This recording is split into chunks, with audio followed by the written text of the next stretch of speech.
Ya, ini syair yang lain. Ku jadikan engkau teman bercakap dalam hatiku. Tubuh kasarku biar bercakap dengan yang duduk. Jisimku biar bercengkrama dengan handai tolanku.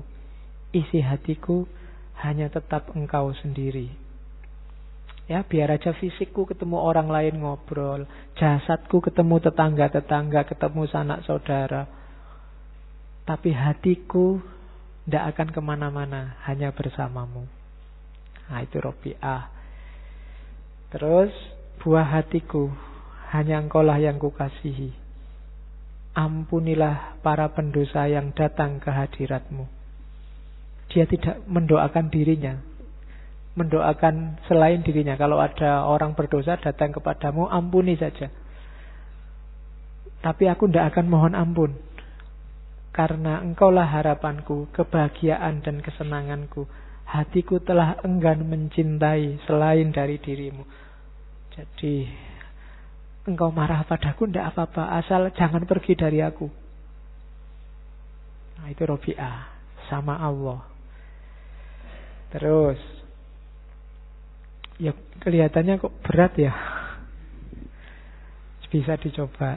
Jatuh cintalah sama Allah. Ini yang salah satu yang terkenal.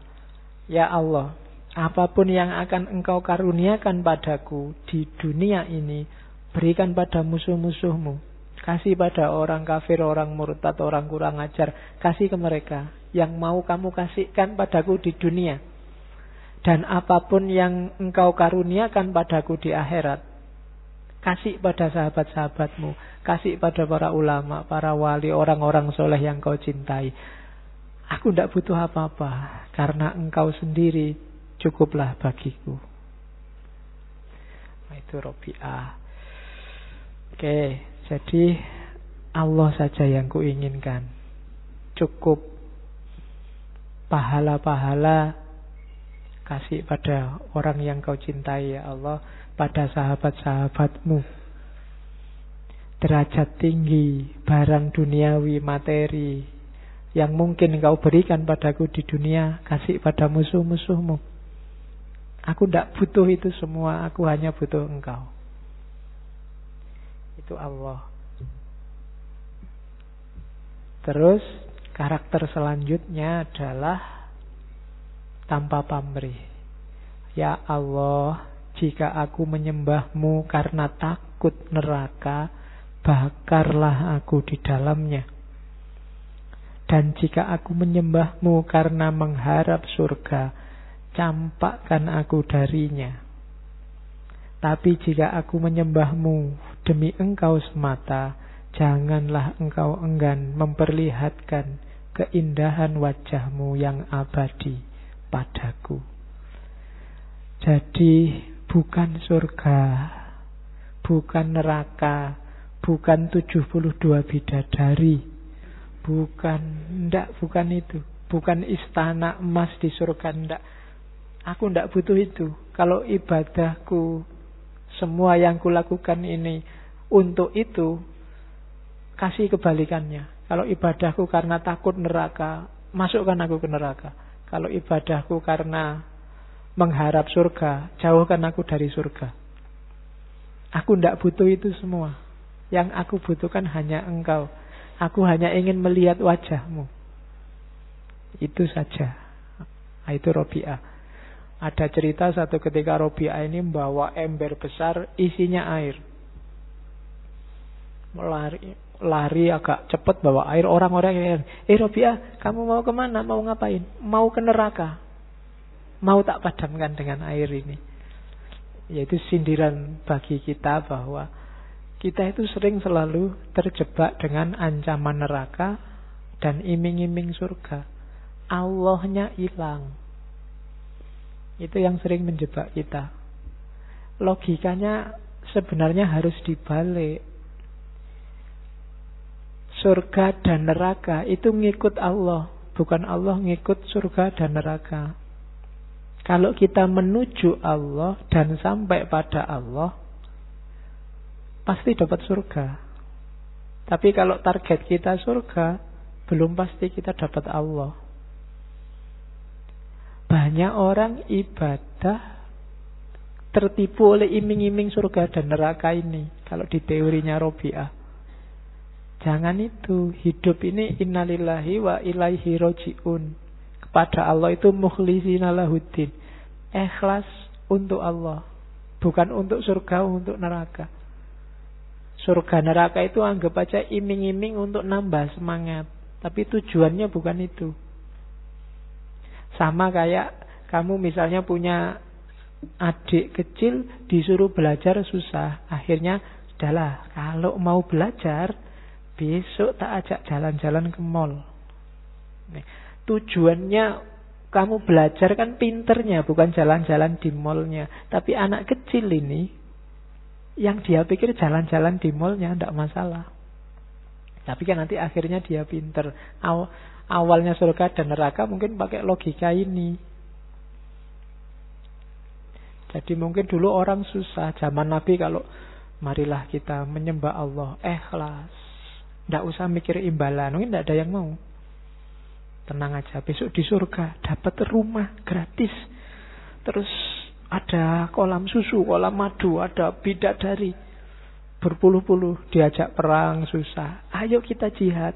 Kalau meninggal langsung disambut 72 bidadari loh. Wah iya ini kan kamu semangat. Yang dipikir lumayan 72, 2 bulan lebih itu bisa gonta-ganti pikiranmu kan ke situ. Ya kan? Padahal Robi'ah enggak. Jangan ketipu dengan itu. Nanti ikhlasnya hilang. Maka Robi'ah mungkin gemes sama kita. Kok bolak-balik orang ditakut-takutin neraka, terus dia bawa ember besar. Mau kemana Robi'ah? Tak padamkan aja nerakanya. Biar orang tidak ibadah karena takut neraka. Nah itu, jadi tidak ada pamrih apa-apa selain dia, selain Allah. Terus ciri mahabbah selanjutnya dalam Robi'ah adalah tidak mengharap apapun. Hanya menerima saja, tidak usah minta-minta. Satu ketika dia sakit, Sofyan Sauri datang, Robi'ah, kamu itu kan dekat sama Allah. Ya mbok berdoa biar sembuh. Terus Robi'ah bilang, sakit ini dari siapa? Ya dari Allah. Berarti kan Allah menginginkan aku sakit. Kalau aku dapat sesuatu dari yang aku cintai, ya aku nikmati no. Itu Robi'ah. Jadi itu kalimatnya selanjutnya ini. Aku ini hanya hambanya. Apa hakku untuk menginginkan sesuatu? Kalau aku menginginkan sesuatu, sedangkan Allah tidak menginginkannya, maka kafirlah aku. Susah ya ini. Jadi jangan menginginkan sesuatu yang tidak diinginkan oleh Allah. Maunya Robi'ah. Kalau kamu kayak gini berarti melawan Allah. Apa terus kalau sakit nggak diobati, Pak? Ya diobati. Tapi tetap dengan logika, kalau Allah yang ngasih sakit, Allah yang ngasih kesembuhan. Tidak harus kamu marah-marah sama Allah. Kenapa saya dikasih sakit? Tidak usah. Tidak ada mengeluhnya. Tidak harus protes, tidak harus komplain. Diterima saja. Ini orang jatuh cinta. Kayak kamu sama pacarmu waktu ulang tahun tiba-tiba kamu disiram sama telur. Ya kan? Kamu kan nggak komplain. Kenapa? Kamu cinta. Tapi bukan berarti telurnya terus nggak dihapus-hapus sampai sore. Ya, nggak diprotes, tapi ya terus dibersihkan. Sakit ya diobati tanpa mengeluh, tanpa komplain. Apalagi marah-marah. Ya Allah, gimana sih? Saya itu kan orang soleh, rajin. Kok ya dikasih sakit? Kan tidak begitu. Jadi ndak, malah istilahnya Robi'ah ekstrim. Kalau aku menginginkan sesuatu yang berbeda dengan keinginannya Allah, maka kafirlah aku. Yang dikafiri apa? Kufur atas apa? Kufur atas pemberiannya Allah. Semua kan Allah yang memberi.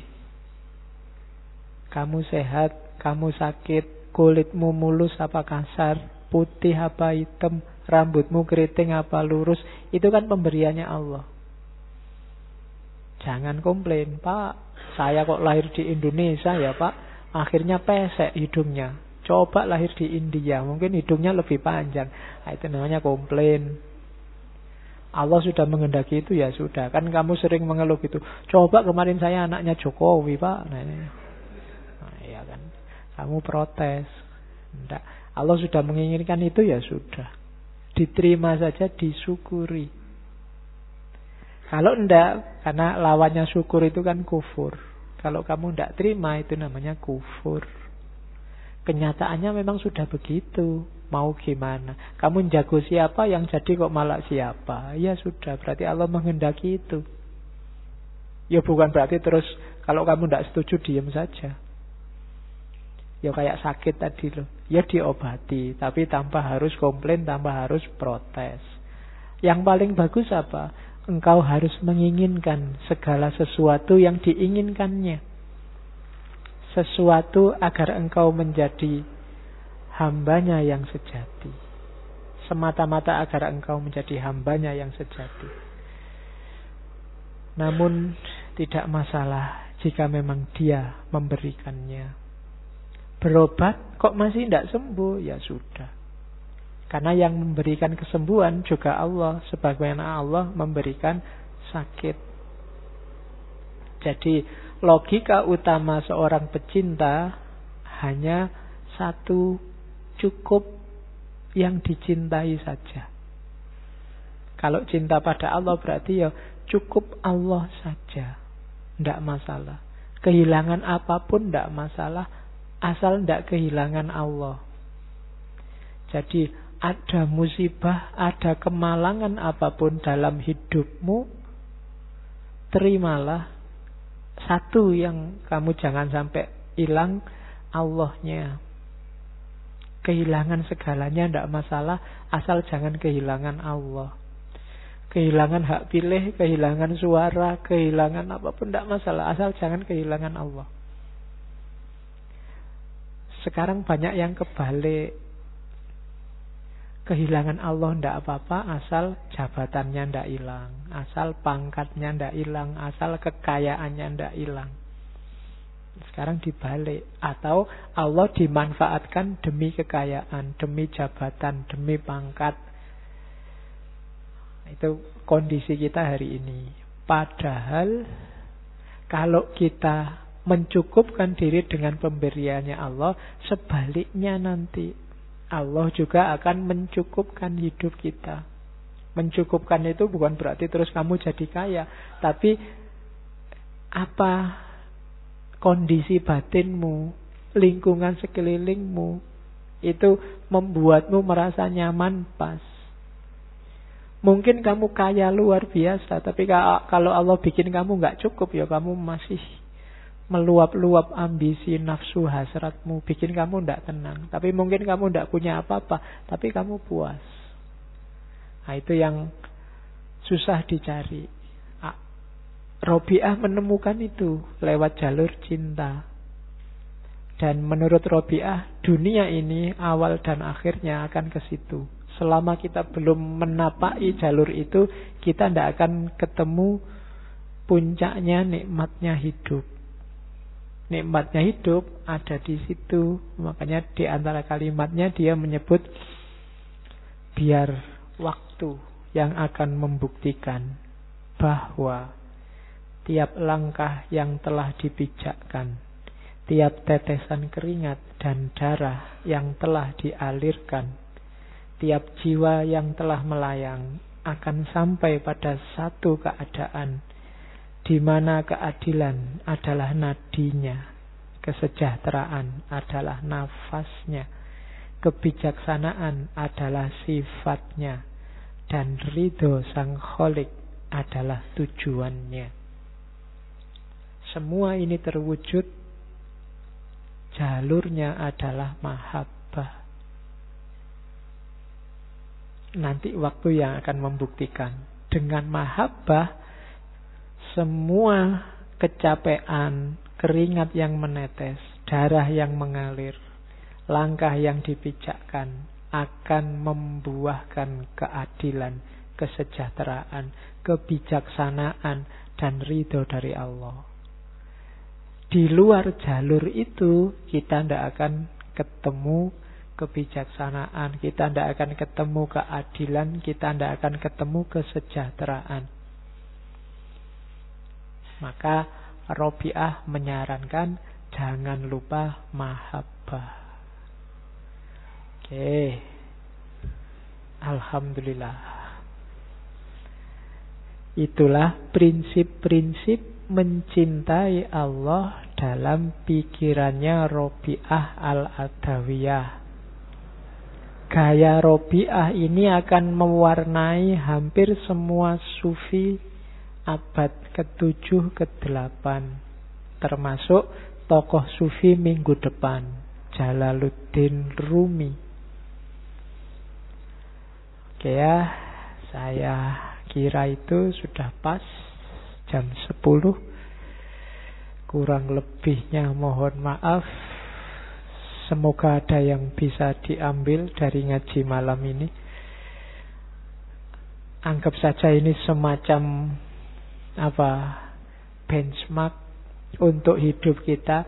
Yo, insya Allah masih berat kalau full kayak Robi'ah, tapi pelan-pelan diusahakan ke situ. Ya memang kesadaran kita itu kadang naik, kadang turun, kadang jauh, kadang dekat, kadang tinggi, kadang rendah. Tidak masalah, manusiawi. Cuma begitu kita sadar kok kesadaran kita rendah, kesadaran kita turun, cepat-cepat kita kembali lagi. Kayak sholat itu loh, kadang khusyuk, tengah-tengah lupa. Tapi begitu sadar kalau ini sholat, kembali lagi cepat. Jiwa itu lama-lama akan terlatih. Tapi kalau kamu sadar kesadaranmu sedang rendah, kamu biarkan saja, ya jiwamu akan terlatih dalam kesadaran rendah. Tapi kalau kamu sadar, wah ini sedang loyo ini, religiositasnya, spiritualitasnya sedang turun, cepat-cepat kamu kembali. Nanti jiwamu akan terbiasa, akan jadi habit. Kadang-kadang tanpa kamu sengaja, begitu kamu jatuh, jiwamu akan kembali lagi ke atas. Tapi kalau enggak kamu habitkan, enggak kamu biasakan, ya enggak akan naik kesadaranmu. Cirinya itu. Jadi enggak masalah kadang sadar, kadang enggak. Tapi begitu kamu sadar, kesadaranmu jatuh, cepat-cepat kembali lagi.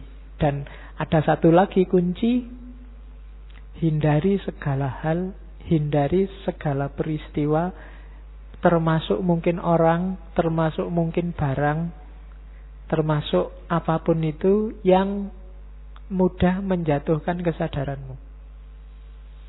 Karena tahap kita masih tahap mujahadah fase awal. Saya bilang tadi masih pra-awam. Kamu sendiri yang ngerti yo. Yang gampang menjatuhkan kesadaranmu itu apa. Kalau teman ya, sementara teman yang mudah menjatuhkan kesadaran ini dijauhi. Kalau itu HP, situs tertentu atau apa tertentu, dijauhi. Karena ya ini mulai latihan mendidik diri pelan-pelan. Tidak ada gunanya kalian bolak-balik ngaji tasawuf, ngaji sufi, ngaji filsafat, spiritualitas dan macam-macam kalau tidak ada efeknya dalam hidup kita. Cuma ya tidak mungkin semuanya, pelan-pelan, sedikit-sedikit. Jangan ambisius, karena biasanya yang serakah itu jatuh duluan. Pengen jadi wali dulu, sufi dulu, keramatnya besar dulu, ya biasanya jatuh duluan. Itu yang kemarin bikin yang di Probolinggo itu, Dimas Kanjeng itu jatuh. Ya, banyak orang serakah, akhirnya jatuh semua. Jadi pelan-pelan, kayak di sufi tadi loh, makomat itu kan step by step. Satu, naik kelas terus. Nanti Allah yang akan menilai prosesnya. Kalau hasilnya kan tergantung dari Allah, prosesnya dari kita. Oke, saya kira itu. Kurang lebihnya mohon maaf. Ketemu lagi dengan Jalaluddin Rumi minggu depan. Wallahul muwafiq, wallahu a'lam bissawab. Wassalamualaikum warahmatullahi wabarakatuh.